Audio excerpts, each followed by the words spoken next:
Naxalism. What is Naxalism? Naxalite movement. Where it originated, where it's seen first time in our country, and how this name Naxalism came. So it derived from the word Naxalbari, because this first time the people had seen the situation at a place called Naxalbari. It's in West Bengal, and that's why it was named as Naxalism. This movement started at Naxalbari in Darjeeling district in West Bengal. The Naxalite organized the small landholding farmers and land laborers and took charge of their land, put up red flags and declared that area as free territory in 1967. So it was started in our country 1967, where the Naxalites, those who started this movement, they gathered the laborers, farmers, peasants, and they had organized their land and put up the red flag. And it was a symbol that they are against the government, they are against the planning of government, they won't support the constitution of the country, and they will form their own organization because they were not happy with the government or the function that happening by the police services or the different civil services. All those movements that took inspiration from this rebellion are called as Naxalite movement. And since this movement started at Naxalbari, then such kind of movement also started in different parts of the country, and it was named as the Naxalite movement, where people feel that they were not getting justice from the government or the authorities.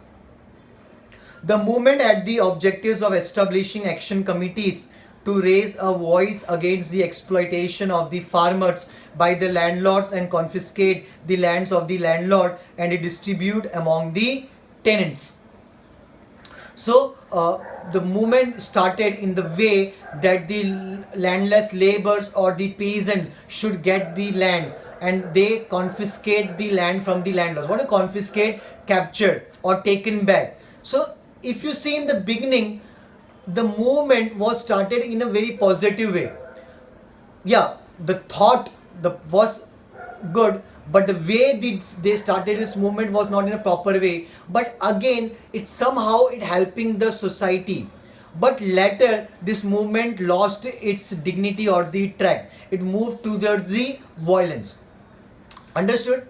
शुरू में ये जो movement start हुआ था, कहीं ना कहीं इससे गरीबों को, लेबर्स को या फार्मर्स को कुछ बेनिफिट हो रहा था, बट तरीका अलग गलत था, क्योंकि इसमें क्या हो रहा था, ज़बरदस्ती जो ज़मींदार से, लैंडलॉर्ड से उनकी ज़मीन छीनकर गरीबों में डिस्ट्रीब्यूट हो रही थी. बट आगे जाके तो ये मूवमेंट और भी ज़्यादा डिस्ट्रैक्ट हो गया, जहाँ पे वॉयलेंस और अपनी मर्जी चलाने वाला एक कॉन्सेप्ट शुरू हो गया.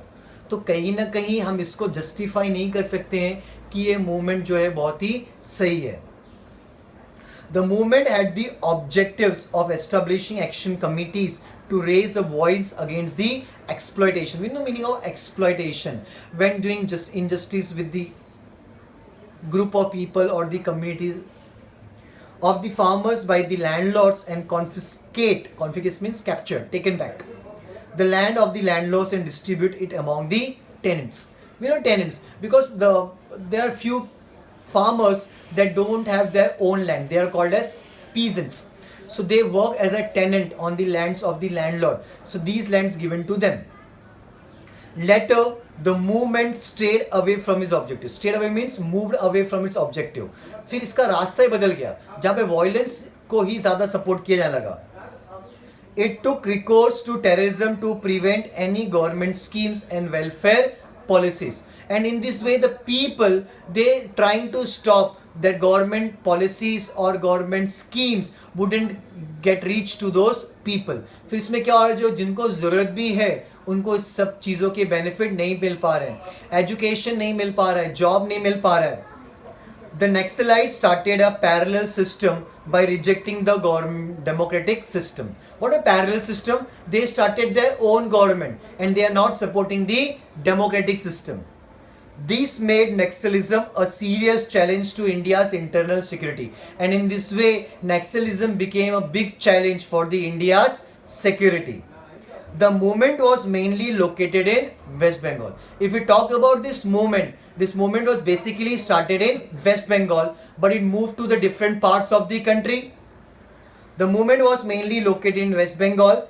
Later, the movement spread to East Godavari in Andhra Pradesh, few parts of Vishakhapatnam, Karimnagar in Telangana, Adilabad, Bastar, Rajnandan and Sukma in Chhattisgarh. These are the few effective places of the Naxalism. Gadchiroli, Bandara and parts of Chandrapur in Maharashtra, Balaghat and Mandale in Madhya Pradesh and Koraput in Odisha. So these were the some effective places that are affected by the Naxalism. Still many of these places are very much affected by Naxalism. In order to maintain their influence, so this Naxalite movement became larger, and to make their influence or the impact on the government or the country, they had made their own organization named PLGA. What is PLGA? In order to maintain their influence, the Naxalite established an organization called People's Liberation Guerrilla Army. This conflict is still going on. Fight or conflict fight or a kind of movement is still going on in different parts of our country. That's why this is considered as an internal challenge, because it's internally affecting our economy or the peace of our country. Okay? Communalism. Communalism is a serious threat. What a threat? Threat means danger to the unity of the country, right? Because in our country we live together, we have a unity, we belong to different community, different class, different religion, different caste, gender. We all live together in a society. If we create differences among each other, then it will be a big challenge for our country or the nation's unity. Communalism emerges out of narrow religious pride. The British sowed the seeds of communalism in our country. And who sown the seed of this communalism in our country? Britishers. We all know their divide and rule policy. People of different religions have happily lived together since many centuries. In our country, people living together happily from the many centuries. There is nothing wrong in people of different religion living together in country while being duly proud of their own religion. And it is nothing wrong that people should proud of their religion, of their community, and they staying together. It doesn't create any problem. When problem arises, when people have excess proud, right?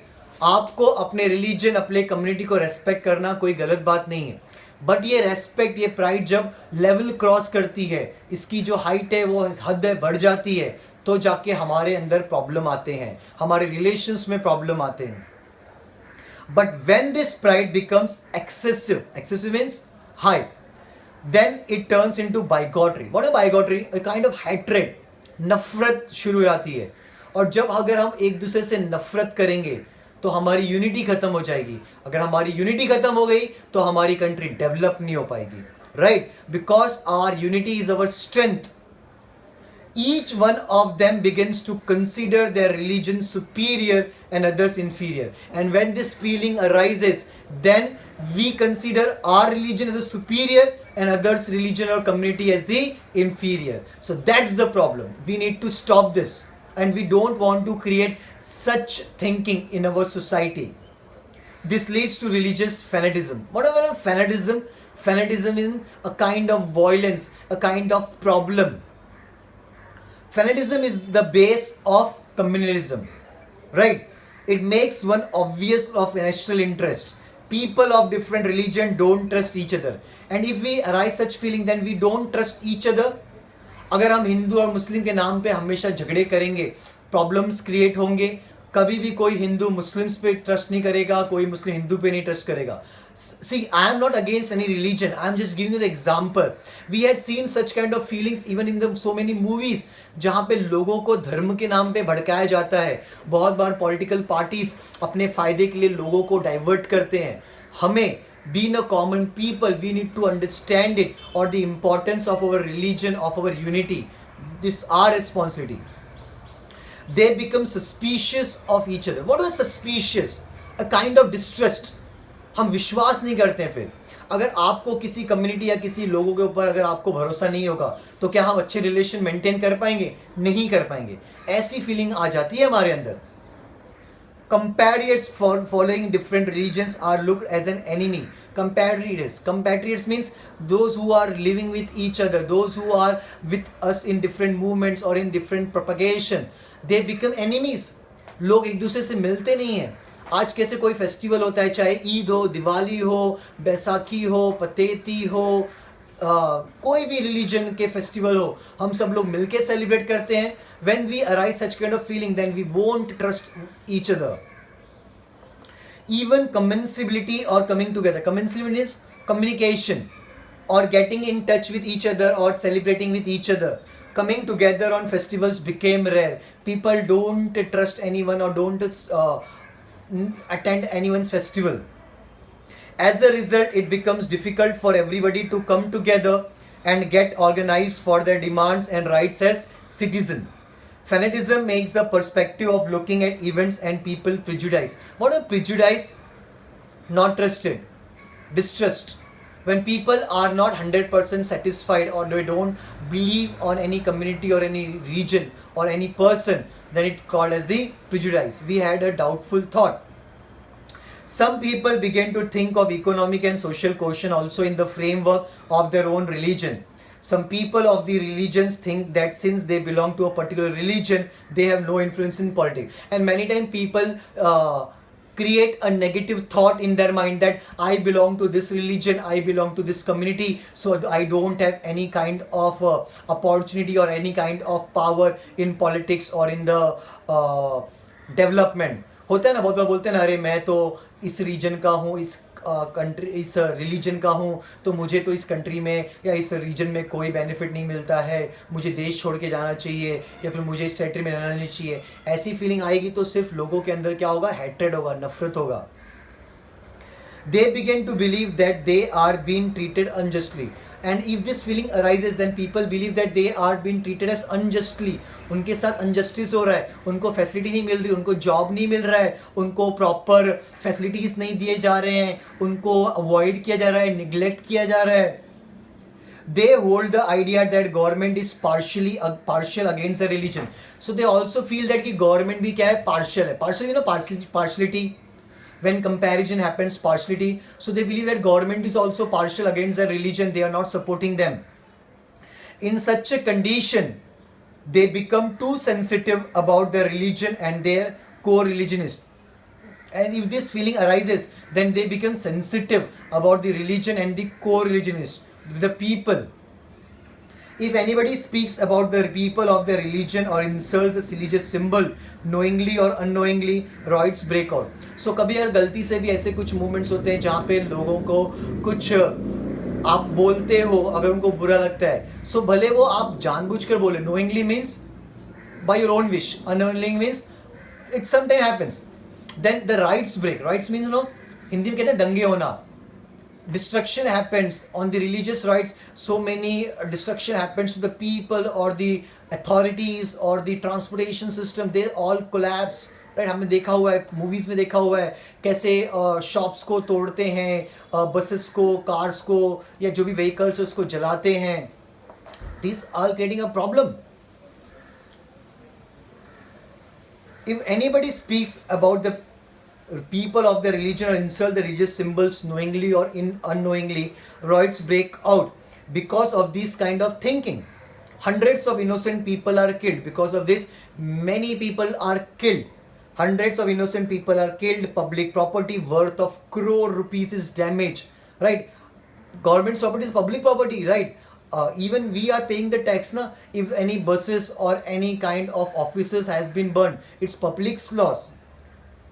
Public peace is destroyed, and due to the bitter memories in the riot, people are estranged from each other. And those who face this situation, they have a bitter memories. Bitter means Hindi बोलते हैं ना, कड़वी यादें. If this happens, the bad memories, you will always remind that. And we have seen in many movies that terrorist activity happens because of these reasons. People are motivated कि हमारे religion के साथ में गलत हो रहा है. We need to stand. We need to destroy those religious people. We need to do any religious movement. So these are wrong things, right? and mutual trust receives a setback, and our mutual relations or the mutual trust took a setback, means it becomes not priority. लोग एक दूसरे को support नहीं करते हैं और उसको ignore करते हैं. Trust between people is the basis of coexistence, right? If we want to coexist means living together, then trust should be there. If trust is destroyed, then can't we live together? No, it's not possible. If trust breaks, social unity receives a blow, then our social unity also get hampered. How can national unity be achieved without social unity? And if we don't have a social unity, then national unity won't exist further.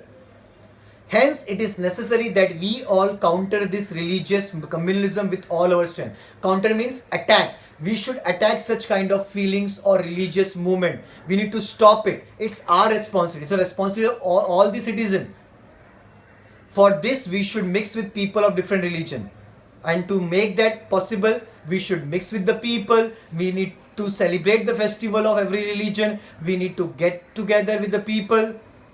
We should be able to look at and understand our economy and social problems rationally. We should not mix this question with religion, right? With any kind of development or the problems, issue, we do not mix with the religion. Madam, we say na कि ये religion के लोग बहुत खराब होते हैं, they are criminals, वो लोग कुछ develop नहीं करते हैं, they are looted us. It doesn't matter. For a single person, you no need to blame the whole entire religion or the community. Make a note of it, right? We had seen such kind of messages or information in many movies, but again, we had seen so many negative thoughts, right, that creates among the people. We should not mix this question with religion. We should search for the economic, political or historical reason that are responsible for disturbing religious harmony. Harmony means happiness. We need to find the reason. What are the reasons that creating problems among us? We need to stop that. This is the only way to put an end to communalism and strengthen nationality. And this is the only way to stop the communalism and to make our nation stronger and stronger, and unity should be lasting longer and longer. Understood? We are only responsible and we need to maintain it. Understood? Next, regionalism. There is a difference between the regionalism in our country. Many times if we belong to any city, for example, if I born in a city, if my friend belongs to any village, I will always say, don't say anything in front of me. तू गाँव वाला है, तुझे अक्कल नहीं है, तेरे पास manners नहीं है, तुम्हें गाँव वाले लोगों को क्या पता. So this kind of words will create a difference between me and my friend. Correct? We had seen this also. Many times we judge the people from their region or the religion also. Does it make any sense? No, na? Many times we say, अरे वो state के लोग बहुत गंदे होते हैं, पढ़े लिखे नहीं होते हैं, वो लोग तो क्रिमिनल होते हैं, आके हमारे शहर को गंदा कर रहे हैं, हमारे जॉब को आके वो लोग ले ले रहे हैं. ऐसा कुछ होता है क्या? No. Our constitution said that all are allowed to move anywhere in the country, to take up any education, to take up any job. So who are we to differentiate among the people? And why we are differentiating the people? Right? Regionalism means having excessive pride about one's region. The same kind. जैसा आप अपने religion को लेके excessive pride रखते हो, अगर आप reason को भी लेके एक्सेसिव प्राइड रखोगे तो प्रॉब्लम तो होंगे. It is one thing to introduce oneself as a Bengali or a Marathi person. So we need to differ the people on the basis of their religion or region. But if I think that because I am a Bengali or a Marathi, I am superior or other from the provinces. So if I make a thought, by I am superior, I am living in Maharashtra, I am superior. Those who are living in other states, they are not superior. So does it work? It will create difference among the people, and it is a very wrong thought. I am superior to other from the other province. It can be termed as excessive regional pride. The love for one's province, what a province, territory, turns morbid. What a morbid? Violent. Right? If I am living in Maharashtra, then I had a very much proud of it. But this proud should not be excessive. If it gets at the extensive level, that it will create a problem in our society, in our community. Due to this kind of excessive regional pride, it is natural to feel love for one's province, but it should not become abnormal. Right? You should feel proud of your nation, you should feel proud of your religion, you should feel of your region, but it should not exceed the level. Right? Regionalism thrives on regional imbalance in development. In the post-independence period, some states achieved more progress while some states remained backward. Yes, like our fingers, all are not equal. In this way, none of the person is equal. Even in our family, few are more earning, few are less earning, right? Even our friends, few are intelligent, few are less intelligent. So we want to differentiate them on their qualities now. In this way, after the independence, many states of our country developed very well. Many states didn't develop. So do we need to differentiate that? No. We need to try to bring balance between the state. For example, again, I am not differentiating any state. I am just giving a comparison. For example, if Maharashtra, Gujarat, Punjab, just an example, is an undeveloped state. So it is a responsibility of the state to help the other state that they should also come forward and they should also reach the level, maybe the education, maybe the health, right? So many things, even the job, employment, regional development. We have seen so many states of India are affected with the flood. So other states helping them. That kind of relation we should maintain, correct? In the post-independence period, some states achieved more progress, while some states remained backward.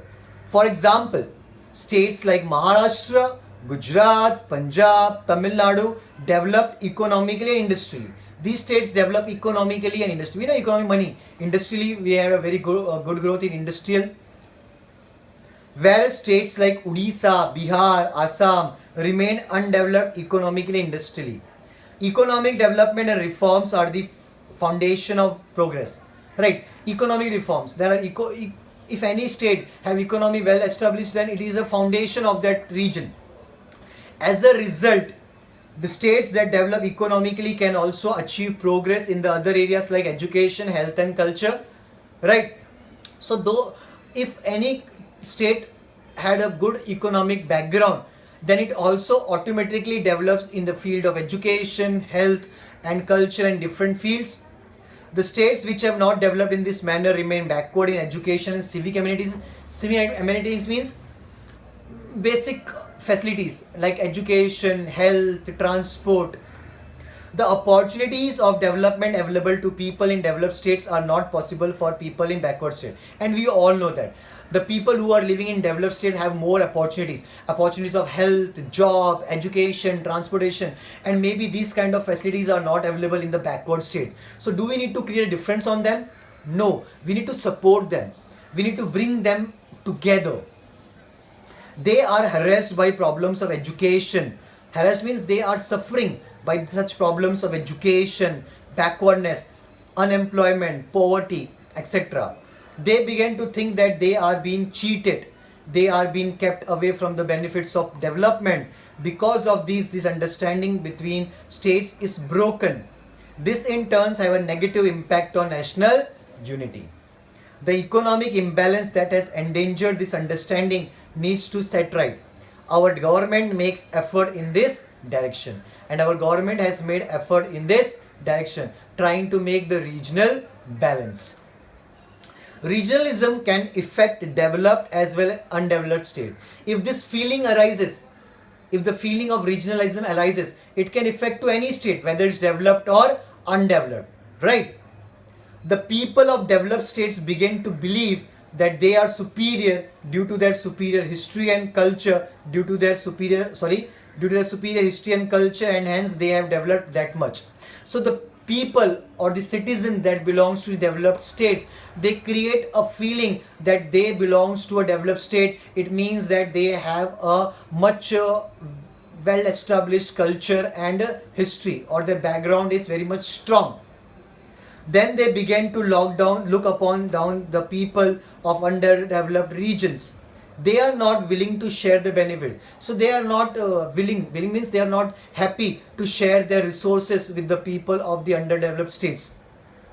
They are not willing to share the benefits of development with the backward state. On the other hand, the people from backward areas need to arouse their regional identity to organize them. So in this way, for the regional development, the people who belongs to the backward state, they need to organize themselves, that they should also got such opportunities, or they should also develop themselves.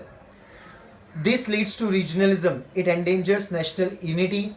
The evil of regionalism can be tackled by reducing the imbalance in development. The evil, the wrong thing, the bad thoughts can be balanced by creating the development in the backward states also. If there will be the bad development, then people won't trust, won't create disturbance or the wrong thoughts in their mind.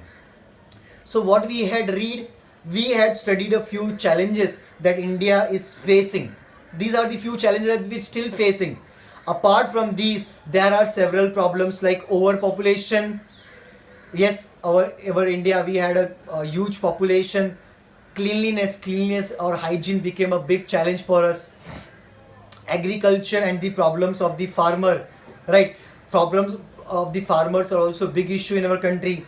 Poverty, housing and food, right? These are also the major problems of our nation that we had internal challenges. We are trying to overcome these and move forward. We are progressing steadily, step by step. So in the next chapter, we shall learn about the progress in economic field. Then in the next chapter, in the fourth chapter, we will discuss about the economic development or the changes that done in our country after the independence. Understood the chapter? Understood the topic? Okay, so let's begin with the exercise, right? First, which demands were put forward through the Anandpur Sahib resolution by the Akali Dal? It will be on page number 10, right? Which were the demands? The following demands were made. It's on the page number 10, left hand side, second paragraph. The following demands were made in the resolution. Chandigarh should be made parts of Punjab. The Punjabi speaking parts in other states should be included in the state of Punjab. Recruitment of people from Punjab in the Indian Army should be increased, and more autonomy should be given to the state of Punjab. These were the demands done by the Akali Dal during the Anandpur Sahib resolution. What can we do to end communalism? What can we do to end communalism? We should stop comparison, supporting each other. Then we can stop the communalism now. It's on the page number 13, right? What we need to do? Trust between the people is the basis of coexistence. We need to build trust among each other, right? And it is necessary that we all counter this religious communalism with all our strength. We should accept the good practices and ideas of each other. Different religions, people belong to different region, they have a kind of feeling, a kind of sensibility. We need to accept that. We need to share that. That will create a good relation between among us now. When does regionalism become strong? How regionalism becomes strong? When we differentiate people, when we compare people, right? Regionalism thrives. Strong means thrives on regional imbalance in development. In the post-independence period, some states achieve more progress while some states remain backward, right? And we create when the feeling that I am superior to from the other provinces. These are the reason that creates the difference between the people. The love for one's province turns morbid due to this kind of excessive regional pride. You'll find the answer on the page number 13, right? When does regionalism become strong? Okay, we are done with. So both answer on the page number 13. Explain the following concepts in your own word. It is also on the page number 12 and 13. Regionalism and communalism. Read the entire paragraph and write your own words about the communalism and the regionalism. Give reason. It became necessary to carry out the Operation Blue Star. Why government will carry out the Operation Blue Star? It's on the page number 10. right? What is the reason? Reason was Bhindranwale's follower captured the Golden Temple and built a barricade of sandbags over there. The area looked like a fort. This greatly disturbed the peace in Punjab. So it was a major challenge to the Indian democracy. That's why it is necessary to take the or to carry the Operation Blue Star. Right?